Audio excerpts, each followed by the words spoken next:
This is a Vacants to Value anniversary event. We're here on another rainy day, but sunny in the sense that the future of this block is going to be immensely improved as we continue with our Vacants to Value program in terms of clearing out blight and creating new opportunities in neighborhoods throughout the city. So I'm happy to be here. I'm going to we're going to be hearing from the mayor in a few minutes, and then the council president, and then we're going to get underway with this one of many demolition events that we've experienced over the last 5 years, but will continue to grow. And we also wanted to take the opportunity to make sure that folks know that next week at the convention center, Wednesday and Thursday, the 18th and 19th, we will be celebrating and talking about the successes and the challenges and ways to tweak the Vacants to Value program going forward. We will be celebrating the 5th anniversary, but looking forward, what are some of the enhancements that can be made? What's worked well, what could be adjusted, what new ideas could be brought in as well. It's open to the public. We urge everyone to come in and register. It's a great opportunity to expand and continue the dialogue between the city and the good folks who live in each of our communities who've been so instrumental in making this program a success. We're here on Holbrook's right at this moment because this is a place, and I'm sure the mayor will touch on it, where we were on one of the mayor's crime and grime walks recently, and it was pointed out as one of the priorities for the community that we deal with the blight here on this Holbrook stretch. So without further ado, I am going to ask Mayor Stephanie Rawlings-Blake to come on up and talk about what her larger vision as to Vacants to Value and how we bring it into practice in a place like Holbrook Street here, where the mayor clearly heard the feedback and is prepared to deliver on the commitment. Thank you. Thank you very much, Commissioner. Good morning, everyone. Good morning. It is my pleasure to be here in the Council President's neighborhood to celebrate the dedication and the commitment of these neighbors to their community and to our city as we continue to fight every single day, block by block, neighborhood by neighborhood, to have a stronger Baltimore. I want to thank Housing Commissioner Paul Graziano and the entire team at HCD for working so very hard on Vacants to Value, on blight elimination over the last 5 years. I also want to thank the community members who are here. I'm looking around at community members who are not just problem identifiers, but problem solvers. People who are willing to roll up their sleeves and do the work that we have to do in partnership if Baltimore is going to be better. So I want to thank each and every one of you. We know that we can't do this alone. As we work to grow our city by 10,000 families, we have to support our community leaders. We have to look for ways to support private developers and all of our city partners. I want to thank the Department of Planning that also worked on this project, Housing, Community Development staff for their dedication to revitalizing Baltimore through Vacants to Value. Today, we are eliminating blight to support the families of the Oliver community. This is a perfect example of community engagement as a part of Vacants to Value, with policymakers and other vested partners working together to promote and to drive community development. Like many urban neighborhoods across our country, Oliver has suffered from decline over the course of the last several decades. But today, there are certainly clear signs of progress, signs of financial investment, business and community support. A great deal of time and resources and planning have been devoted to getting us to where we are today. Revitalization and broad urban development must be thoughtful. It must be insightful, and it must be well executed. The residents of Oliver shared a common desire to rebuild their community, to improve the quality of their lives, and to increase economic opportunity in their neighborhood. Today, we have built new, quality, affordable housing. We work with businesses to invest in the neighborhood, offering strong amenities to the residents here. Together, we've taken Oliver from dangerous conditions into a safer, more stable neighborhood. But we're not done. There's a lot more work that has to be done in order to get Oliver to where we all know it can be. Vacants to Value is a critical component of these revitalization efforts. Since its launch 5 years ago, Vacants to Value has filed receivership cases on more than 21 privately owned vacant buildings. 2,100, sorry. What did I say, just 21? 21. Oops, sorry. I guess that 100 is a little, it might be an important thing to include. 2,100 privately owned vacant buildings. We've helped initiate the sale of over 1,200 properties, rehabilitation of more than 2,500 vacant properties. The demolition, Vacants to Value has initiated the demolition of almost 1,700 dilapidated structures. Has awarded over 500 home buyer assistance grant, and we've adopted and greened nearly 900. Is it more than 900? It's over 900 now. Over 900 lots by community groups. This comprehensive program is spurring growth and reinvestment throughout our city. We're building vital living spaces, creating a sense of place in more than 200 unique neighborhoods, and we're stabilizing community and building a strong and prosperous future for the families who live in our communities. As a part of Vacants to Value, I also launched a Baltimore Home Ownership Incentive Program. We call it BHIP. We launched that in 2015. In this 2-year time frame, over 1,400 home buyers have been assisted by BHIP, receiving down payment support, home buying grants, and low interest mortgage rates. To further assist families, earlier this year I launched the Grand Slam Home Ownership Program in partnership with the state of Maryland. This program provides working families additional incentives, including closing cost assistance and federal tax savings. With all of you who are here today, I am not going to pass up the chance to talk about even more that we're doing with the upcoming 5th anniversary of Vacants to Value and our expo. If you're interested in more information on our summit that is coming up November 18th and 19th at the Convention Center, you can go to vacantsToValue.org. That is vacantsToValue.org.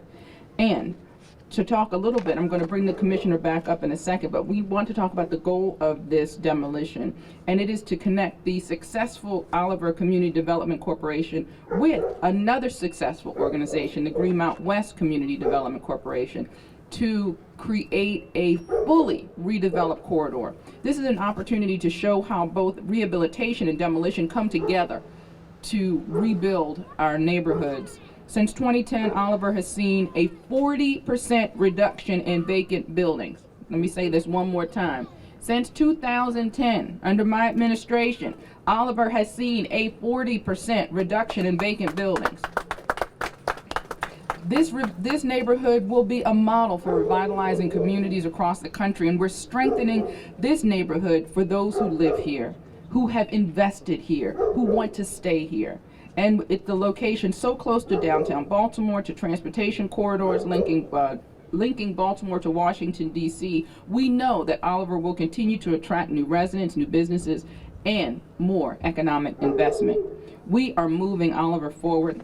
We're also moving the city forward. I want to thank all of you who are out here in this nice drizzle today to celebrate the success of this community. And not just Oliver, because we know that Oliver has a lot of things going for it. And one of the things is they don't keep their success a secret. You know, they talk about the work that they're doing together with communities. And because they are vocal and because they are really a beacon for other communities, that's why we're here today, giving hope to other communities that this is possible in struggling neighborhoods across our city.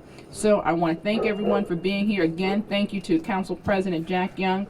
Thank you to all of our community leaders who have been with us along the way. And I want to turn the program back over to Commissioner Graziano. Thank you, Madam Mayor. Thank you for your support from the beginning with respect to us rethinking fundamentally the way we deal with blight in this city, throughout the city, and understanding the impact of blight on communities throughout the city, and understanding how much it means to folks who live in these communities throughout the city as we've made the trip week after week over the past 5 years, how excited folks are that we're here working with them for change. We're going to hear from some folks who've been working here locally in the community and some of the surrounding neighborhoods about that change.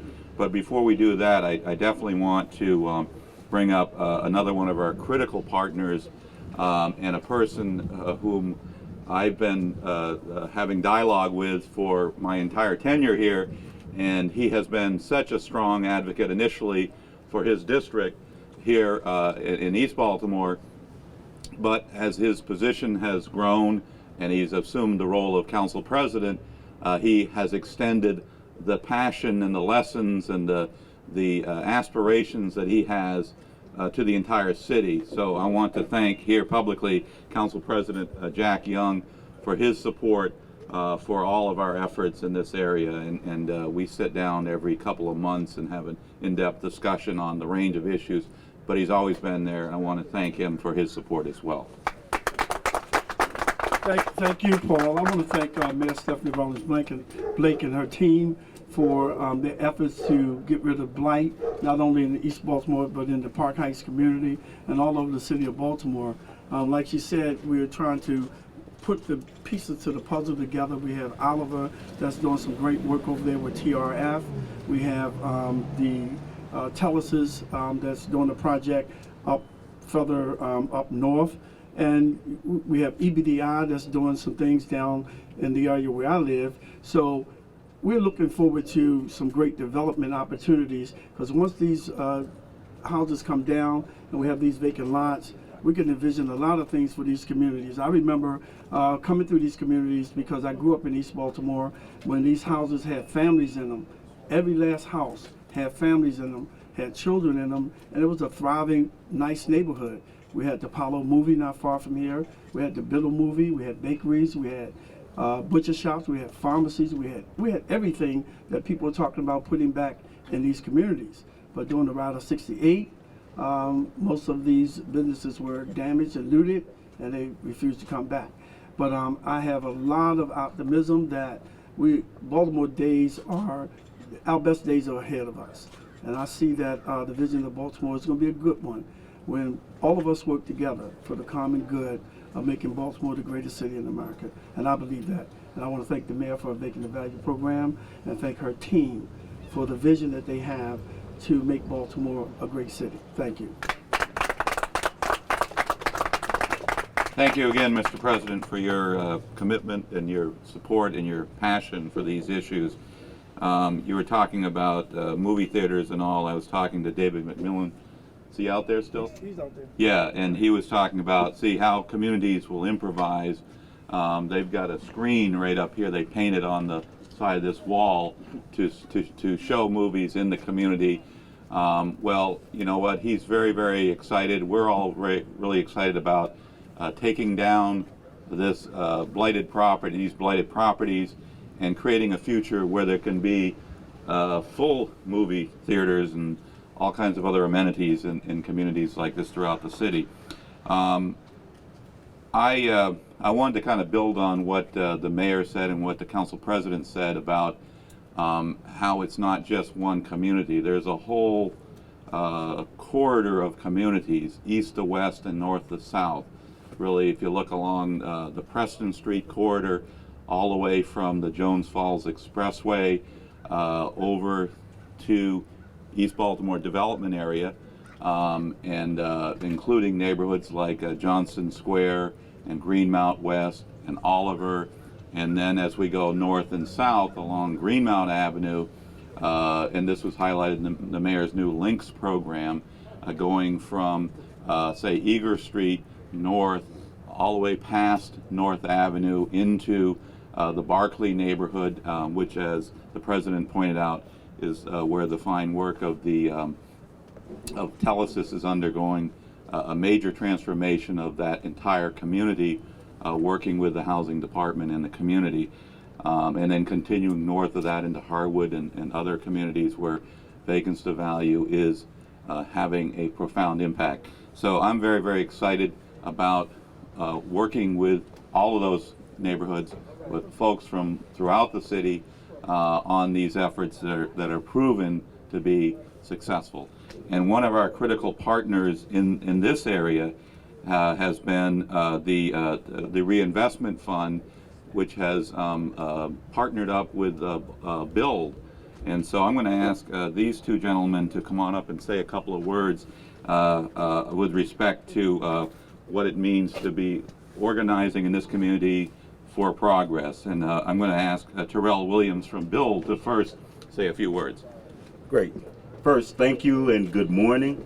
I want to say thank you to the mayor for her great vision on the Vacants to Value program. This has meant much success, I believe, for many communities. If nothing else, it has galvanized people who live in these cities, who live in our city, to get busy and do work. I want to thank our council president. Thanks again for that 3%. We'll be talking about that. I need to meet with you. For youth initiatives, we have got to get busy to transform our city. This is a great city. I'm a transplant. I'm from St. Louis, Missouri, and I tell you, I came here to study, and I stayed because I love this city.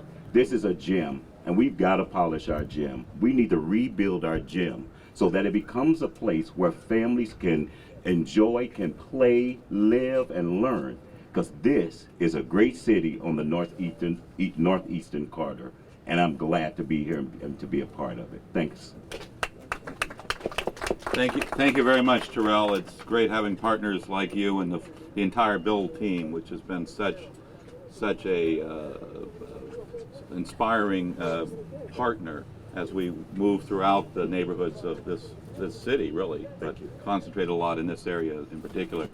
The next gentleman I'm going to introduce is Sean Klosky from TRF, the Reinvestment Fund. And they're really they're spreading out quite a bit. They started doing a lot of work in Oliver. They're moving have moved over into the East Baltimore development area, the northern portion of that redevelopment section, rehabbing some wonderful houses over there. They're also working with us. They're, along with Build, expanding into the Johnston Square neighborhood, where we're definitely very excited to be able to partner up with them and provide some critical subsidy support there as well from the mayor to help facilitate the rehabilitation of many houses in Johnston Square as well. They also have an application which we fully support pending with the state of Maryland to do a new multifamily development at the corner of Greenmount Avenue and Chase Street, which would continue that corridor of multifamily buildings along Greenmount Avenue, which is totally consistent with and really the model for the mayor's Links program. So we're excited about those things that are already happening and those things that are down the road. And so I'm going to ask Sean to come on up and say a few words from the Reinvestment Fund perspective. Thank you, Commissioner. I think that there's really three things to say. One, Baltimore has just an outstanding leadership team that's been before you. Two, people are following what Baltimore's doing. And three, the reason why people are following is it's making a clear difference in actual people's lives on the ground. We were invited here about 10 years ago by Build. Build reached out, they said, you're a national nonprofit doing urban redevelopment work, you think about it differently, come here, partner with us and create a community development company, and we have. And what we found was Councilman Young, then Councilman Young, was just a fantastic champion, became city council president and really pushed the agenda. We've been working with Commissioner Graziano. As Mayor Rawlings-Blake came in, the question was, what's working? And the concept of building from strength, of doing the nitty-gritty, real tough, not always very sexy work of buying vacant houses, rehabbing vacant houses, knocking things down. It's not fun. It's not always, a picnic, and it's hard. But Baltimore has committed to do work that other cities, and we work as a development company in 3 other states. We tell the Baltimore story all the time, and you know what? We are met with time and time again, city administration say, that'll take years. And they give up on what Baltimore has the vision to see, which is if I don't solve the problem today, that problem is tomorrow's problem. Councilman Young has said to me for years, Sean, this is the way this neighborhood used to be, and it can be that again, and you've got to make the investment. And we do. And it's slow, but it happens. Now, this afternoon, the Casey Foundation is having a national webinar on what's happening in Baltimore. People from all over the country, people from Detroit are looking in. People from every traditional industrial city are saying, what is going on there? People from places like Florida are coming up and saying, we have a foreclosure problem that actually mimics sort of the industrial problem that Baltimore has. What are you doing? How can we work in Jacksonville to follow Baltimore? So all that sounds great, but at the end of the day, if you live on the corner of Preston and Broadway, that doesn't matter to you, does it? Well, if you do the hard work, it does. Because in 2006, before this started, there was one house in all of Oliver that sold for more than $150,000. That's less than the cost to replace the house. There was one. Now, I don't know if anyone remembers, but in 2006, you could have sold a doghouse for $150,000. You could sell anything for $150,000. It was the height of the housing market, and we were selling one house. In 2007, there were 0 houses, right? Last year, there were 32 houses in Oliver that sold above $185,000. The market worked, but it worked because this group of people did the hard, unforgiving, unthankable work of getting the properties to the developers. It is that helps. We, as the commissioner said, we reduced the vacancy by almost 40%, which means that vacancy doesn't congregate, as anyone here will tell you. It's every other house is vacant, which means that if we removed 500 vacant houses, we attached 1,000 people to occupied houses. Think of what it's like to live next to a vacant house. The energy that's lost, the rats, the vermins, the danger, all of that happens. When these folks put their mind to it, they made a difference. So it's making a difference for thousands of people in East Baltimore. And I want to thank everyone here because this is a leadership team that I'm proud to be with. Thank you. Thank you very much, Sean. And Sean has such insights. If you want to hear more about the work of the Reinvestment Fund and Build and the concepts that they are utilizing, working with us on Vacants to Value, please come to the summit because he will be one of the featured speakers on one of the panels, on 2 panels, I believe, one on the first day and one on the second day. So there's a tremendous opportunity to get into detail. Here it's hard in the rain to be showing the whole story, but it's very critical that we think about it in that holistic way. I wanted to, before we start getting down to work here on some demolition, to thank my team as always, Deputy Commissioner for Land Resources, Julie Day, and her team, and Deputy Commissioner for Code Enforcement and Permits, Michael Braverman, and they also oversee all the demolition activity. So and he's got a good, strong team here as well. And my Chief of Staff, Kim Washington, and Tanya Baker, who's been working so hard, short staff on a range of issues. But I think we're ready to get busy. I also see Leon Pinkett out there, who's always with us, and from the mayor's office. I appreciate that as well, and all the community folks. As Sean said, it's not easy work, but it's important work, and we know we're far from done. You know, we're all committed to, in all aspects of community development and housing, to making things better. So that's our pledge today. That's my personal pledge. So thank you all. Let's get to work with the demolition.